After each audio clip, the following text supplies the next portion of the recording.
naslov knjige je vprašanje, ne? Čarovnice, hudičeve pomočnice ali svetnice. Ne?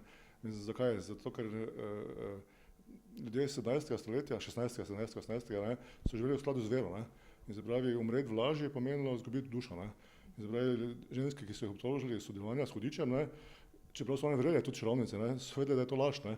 In se pravi, tiste, ki so mučenje zdržale, pa med mučenjem ali pa pozneje umrle, ne, se pravi, se niso hoteli odreči svoji duši. Ne? Se pravi, to je bil zdaj dvojni paradoks. Ne? Tisti, ki so jih mučili, so hoteli odreči njihovo dušo, one pa tudi, v bistvu. Ne? In iz tega potem izhaja v bistvu vse to poznejše nerazumevanje, se pravi, te trdovratnosti, se pravi, in tega grozovitega mučenja, ki so ga v bistvu te ženske predstavljale. No in današnji čas ne, je pa prinesel v bistvu to, da vsi ti pač filmi hollywoodski ne, delajo čarovnice v bistvu norca, ne, dobesedno, ne. Je pa to v bistvu bila ena največjih tragedij, ki se je zgodila, tako sem rekel, ne, dvojna zabloda enih in drugih. Ne.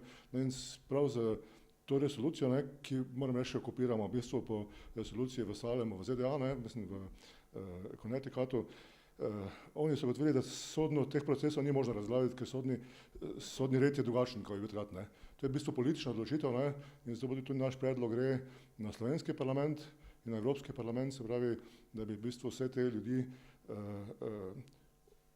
politično abolirali, se pravi, oprostili sodbe, se pravi, in vsega tega, kar se je potem tudi v bistvu njihovim potomcem prineslo krivice s tem, da so bili njihovi predniki obsojeni kot čarovniki in čarovnice. Ne.